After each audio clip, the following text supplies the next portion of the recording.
So thank you, Troy. We're so excited to have one of our board members, and quite honestly, one of the founders of RISE join us today for this conversation, Troy Vincent.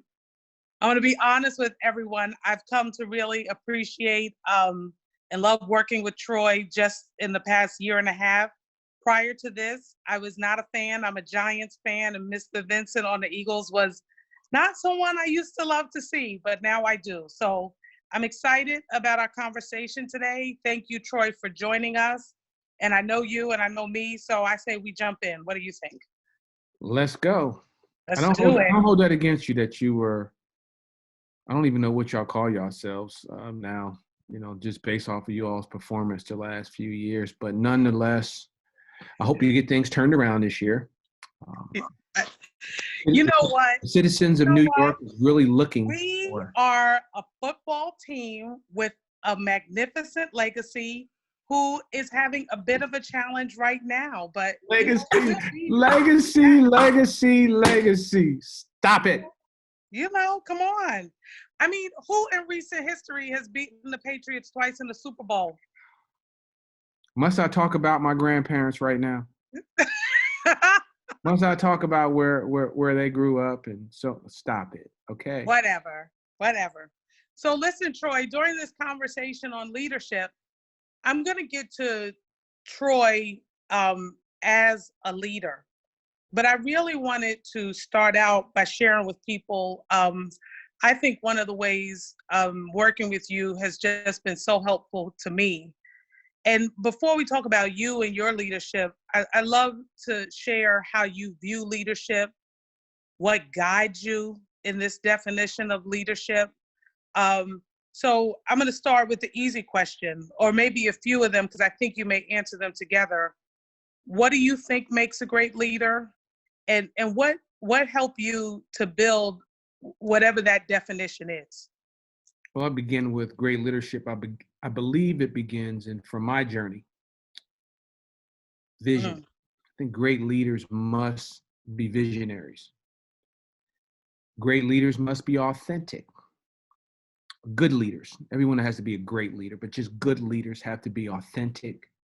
They have to have a vision, but more importantly, great leaders, they always find the best in people. And sometimes we forget that.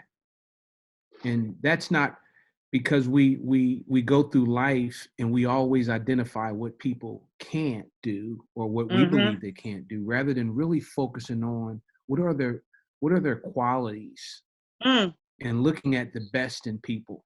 And then lastly, I would just say great leaders and leadership requires being a great listener. You have to listen to people, the people that you work alongside, you work for, that you serve. They must know that they're valued and that you're listening to them. Do you have, when you say that, what are some examples or people you look to and as you were developing this and as you were coming to this definition?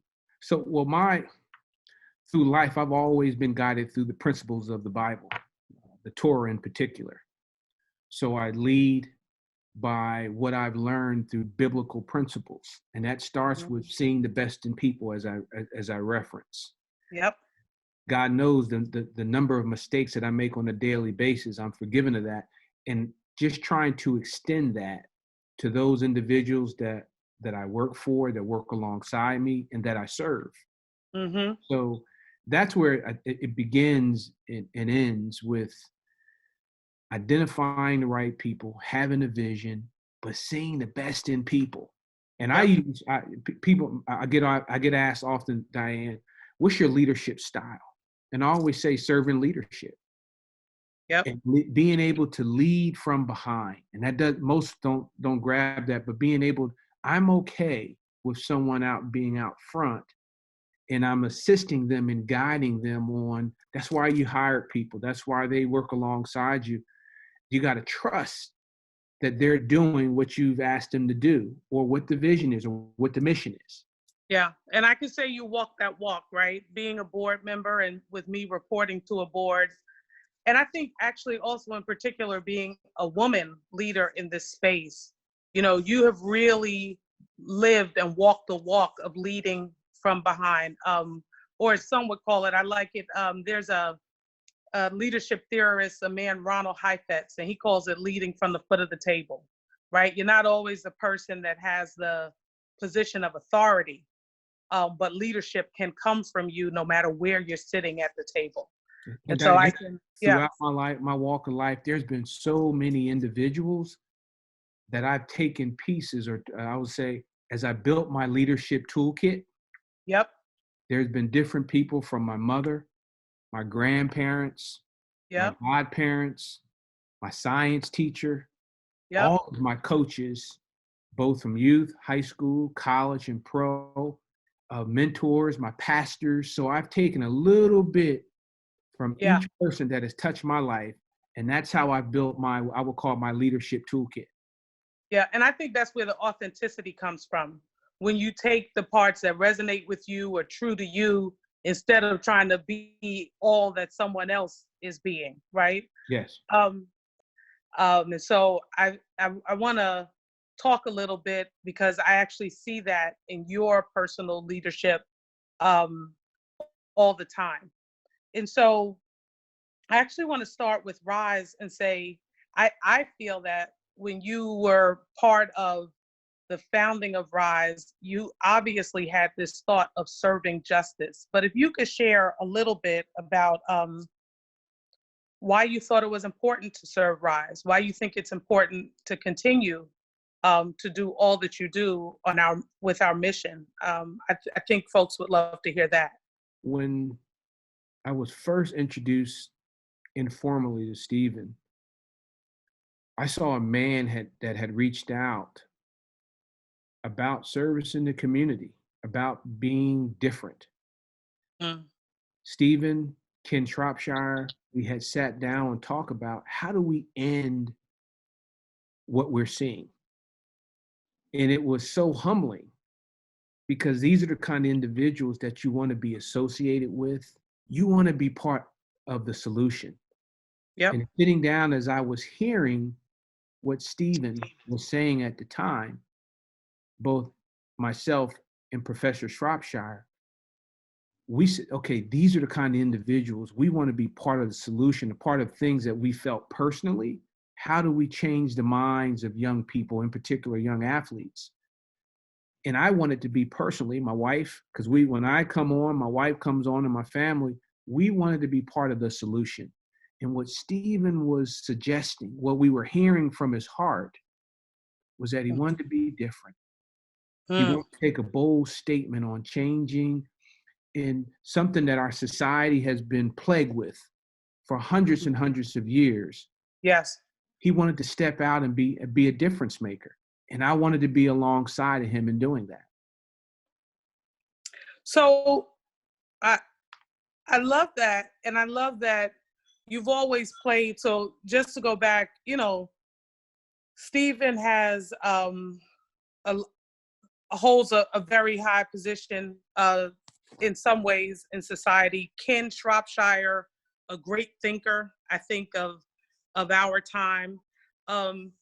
You have continually been in these places with, even as you talk about leading from behind, you've continually been in places with people that are considered really powerful. And yet you have this sense of, I am engaging with them because I believe in inclusive communities. I think the way you said it is, you just didn't want to see what was happening to continue to happen. You wanted to see things being better. Where do you think that comes from? And as we have a number of young people listening to this, where does that courage, even when you're dealing with people that are powerful in different ways, come to lead with them? Well, I will begin starting with the young people. Is as you mature, as you see, when I grew up, where I grew up, most would consider that poverty. Yeah. But when you grow up in it, you don't know the difference between privilege. As far as I was concerned, we were privileged. We were good, right? We're in good place. until you start seeing different parts. You travel, you start being introduced to other people, of the lifestyles, and what you see, that there are injustices, and you live in the richest society in the world, and to see people homeless, um, those things don't, to see people the injustices in, just say, the criminal system. There's just injustices in our educational system. And you just have to say, okay, where did this start and how does it end? And can I be part of the process of ending some of these injustices? And Yep. again, I'm guided by my biblical principles in being able to serve individuals who can't help us. Yep. And sometimes as young people, I want you to ask yourself this question: when is the last time you assisted someone with just a pure heart? You didn't want anything in return, didn't want anybody to see it. You did it out of the kindness of your heart. And when we do those things, God can use us. So I just say that as young people, as you mature, as you kind of come into your own and find out who you are, always look back, look to your left, look to your right. Don't pass judgment when you're walking by somebody. Let's just say in the city, which we see on every city block, on the subways, someone asking for a meal, someone asking for $1. Be the first, because there's the power of one. Yeah. You don't have to look around and see who else is doing it. And don't pass judgment on, I think this person is X, Y, and Z. No, Yep. just give. So I just say that, and I encourage the young people to be authentic, because all of the inequities, injustices affect us all. Yeah. Right. We're one society. So I love that. And I love your humility. But I want to ask a question that really is connected to positions of authority, because, I alluded that you're used to interacting with powerful people. But the truth is, you've had positions of power. You hold one now. And so I want to talk a little bit about what you think, or whether you think there's a greater responsibility to those that have positions of power. And just to give people, I'm sure many know you, many will go to Wikipedia after this, but your current position as executive vice president for football operations at the NFL is significant. From the consumer standpoint, almost everything we see and interact with, right? Like, that's your team. You oversee that team. You've been the head of the NFL PA. So you've had these significant positions of authority. And I know that you and I agree that positions of authority are not always the same as leadership. But do you think that people with positions of authority have greater responsibility? And if you do think that, what is that responsibility?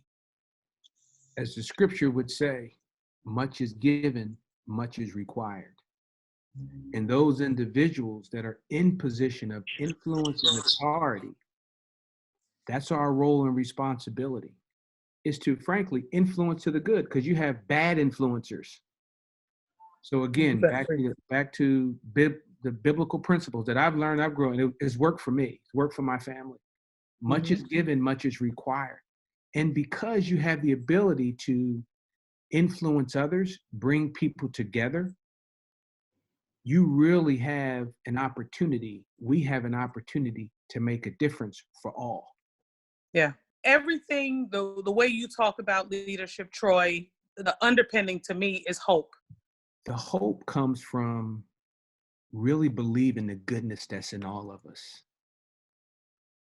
and really walking into a room and really believing and trusting that the people are looking to do the same thing I'm doing.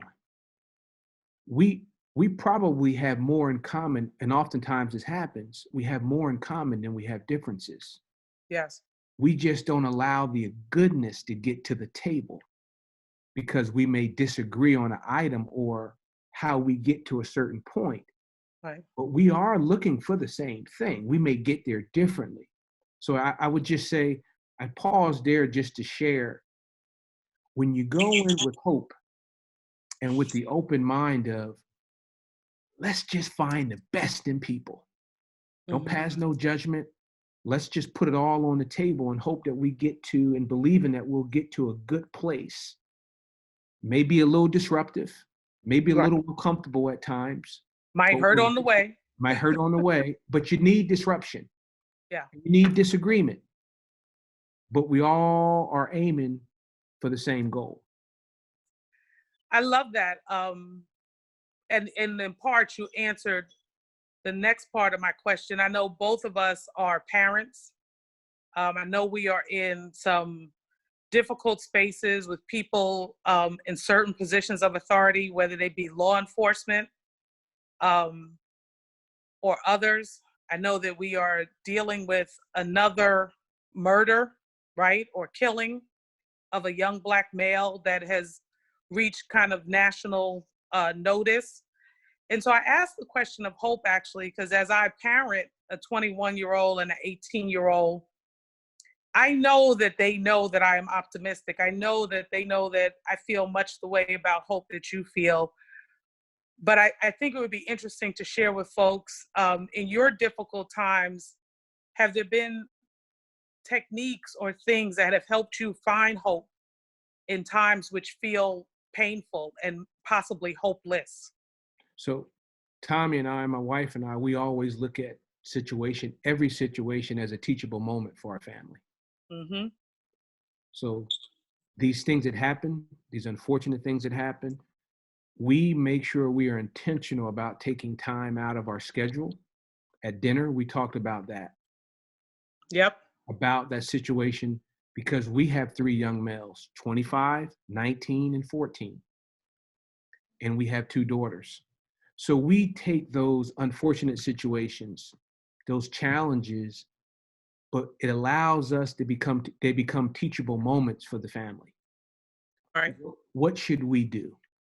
What happened here? We make sure we take the time out to make sure that law enforcement people or neighbors, all neighbors aren't bad. You have, just like whether it's law enforcement, non-law, all your neighbors, don't put everybody in the same bucket. Right. But we just use those, Diahan's, unfortunate situations like that to educate. At the same time, I shared this with my son just as of yesterday, man, we just got to survive. So you're teaching them techniques that we have to share with our children, in particular, Yep. young men and women of color, in particular, the young boys of color. Hey, man, it's yes, sir. It's no, sir. It is not asking the question and of authority or challenging authority. We need you to get home. And we share that same thing. And I can see my daughter sitting over looking, peeking like, what is daddy saying? But they become teachable moments for all of us. Right. At the same time, if they hear you, Diahann, or me explode. Yeah, that's what they're going to do. Yeah, what they're going to do. If they see us lose it, it's not what we say, is what we do. So yeah, they all become and it's teachable helping them moments. to process that part of this may feel dehumanizing. And it's not because they're less than, it's because we love them. Yes. Right? Because that's the part of the message that I really seek to convey. I'm not telling you to be submissive because you are less than that person. I'm telling you to be submissive because nothing's more important to me than you coming home. Right? So also, we have to always share with our children. I'll share this with the athletes. There's power in kindness. There's power in meekness. God can use us. He uses meekness. And there's something about kindness and empathy that allows us to see the next day. Yeah. I'm going to let that resonate because sometimes that's always not at the top of my mind. So thank you for that. Thank you. I want to wrap up. I want to be mindful of time. But I would love for you to, if you could think back to just, I'm not going to say your most difficult moment, but a difficult moment where you were called on to lead. And it may be the same adjectives you gave at the top, but in that one of those most difficult moments where you personally were called on to lead. So I have 2 in particular. Mm-hmm. Just to come top of mind, just based off of our conversation. Less than a year ago, you and I both were faced with a difficult situation with our leader, Stephen. Yeah. Stephen chose to do a fundraiser that many people opposed. Many people abandoned Stephen at that time, stopped believing in him. There was a moment where both you and I, we had to make a decision because we know it's hard. And we weren't judging. If we were all judged by one action, whether the people agree or disagree, man, you write me off a long time ago. But it was a moment where we had to gather, and it was the approach was thanking the individuals that stayed along with us in the fight. Yeah. A few years back, we had a public where I was in the middle of player protests and getting the players and the membership to come to the table to bridge a gap on differences on why players are responding one way, why management is responding another way, and getting individuals to come to the table to hash out what our differences were, but we had more in common. Once we had the ability to facilitate a civil discussion. Right. And what that led to is some of the work that both management and the players are doing together to make a difference in the community. It didn't start that way. Right. No, it did not. Those are, I would just say, just two, examples over the last 3 or 5 years in sports.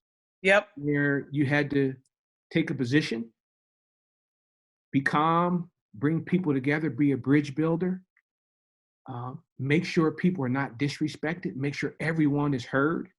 Yep. And being inclusive in the process for a better outcome. So when we talk about leadership is inclusive. So right, true leadership is inclusive. True leadership is inclusive. And inclusive doesn't mean race, doesn't mean color, doesn't mean nationality. It's inclusive of gender, it's inclusive of thought. And just when you look at yourself, when you talk about being authentic, and you start talking about wanting to influence and for the greater good of not just the game, but for society, that means you have to be all inclusive. So just being intentional around efforts around women, around gender issues, that has to be important to leaders. And as you develop your leadership style and as you look to increase your own territory, it has to have an inclusive approach. So just 2 weeks ago, I got to put this on, I got to have a plug. We announced our partnership with the NAIA and girls flag being a scholarship sport. Like when people talk about the next 100 years of football, when I see girls high school varsity flag, and now I'm seeing at the NAIA level, girls flag being a scholarship sport. Yeah. Okay, that's a game changer. We can now literally say our sport or football is for everyone. Right. Now there's no longer putting your granddaughters or daughters saying, nope, you go do this, I'll play with you on that. Nah, pick that ball up. Let's do this. We're gonna throw that pill around. Right. So inclusive leadership is imperative in the 21st century leaders and for 21st century leaders. Yep. And I'm gonna bring it back to you. I'm gonna loop this in again. You are walking the walk. I have literally been in a meeting in a male-dominated space where a man, and I don't think it was an intentional at all, just said something totally, it was inappropriate and it made it uncomfortable for women. And to see you be an ally, still kind, but to be an ally, right? Like you were really the person in authority in the room. And you were like, we're not doing that. You cannot do that again. Diane, and I feel confident you had a longer conversation later, but just in that moment, it was great. So Diane, leaders, you have to have non-negotiables. I didn't reference since earlier. in my leadership style, I have non-negotiables. My walk with Jesus Christ and violence against women. Also, when leaders are silent, it implies that you agree with whatever just was said or whatever just took place. Absolutely. Can't do that. And people have to see if something is inappropriate. And I remember the conversation that we were having. Everyone was thinking the same thing. Everybody. But nobody didn't want to say it. No, I cannot walk out that room. I can't live with myself, because that is saying my silence just implied what that gentleman just said was okay. Right. It was crazy. And it was crazy. And those kind of things become generational. Mm-hmm. And then we as guys or men, we think it's okay. And it becomes part of what we say. It becomes part of our vernacular and our behavior. No. Yep. So. I mean, I'm going to finish this off and say, I want people to know you are not just like this in issues of football and issues of race. I think one of the most powerful things I heard you say, I had the privilege of sitting at a meal with you and your beautiful, beautiful wife, Tommy, and hearing both of you talk about domestic violence, but also hearing both of you, even as that has personally impacted your lives, talk about the need to provide services both to the person being abused and the abuser. And so, I just think it's worth mentioning you don't only take this approach on one issue. To my experience thus far, you've taken it on almost every issue. That's part of a lot of maturity. I haven't always been that way. But I found that God can continue to use me when there's the victim as there's the perpetrator in this particular case. Both need assistance. And somebody has to play a role in bridging the gap. And that's just forgiveness. So I just say on the one side, that's just, man, learning how to forgive. Ooh, it's hard. So that someone can forgive me when I fall short. Right. And not throwing me out to the wolves or casting me off without allowing me an opportunity to make good. Yeah. To change my lifestyle. So. Yeah. Well, I thank you, Troy. I thank you all the time, even when you be trying to come for me, even when you try to come for my giants, even when you personally give me feedback that I did not ask you for. I thank you. You are a blessing. You are a gift to RISE. You're a gift to society. Anything that I didn't ask you that I should have asked you about leadership, or anything you wanted to share? No, I thank you. I thank you for giving me the opportunity to serve you. Thank you. Serve on the board. And it's just been a wonderful journey. It's one of the most meaningful things that I've done, and that I'm able to participate in, being a liaison on behalf of the commissioner's office, but being able to work with good, kind people. Isn't it lovely? I really do. I thank you. I don't take that for granted by no stretch of the imagination. And I just thank you, Diane. I thank you, and I thank Stephen and the rest of the board for just allowing me to be part of what we're trying to do to influence young athletes to be difference makers in their communities.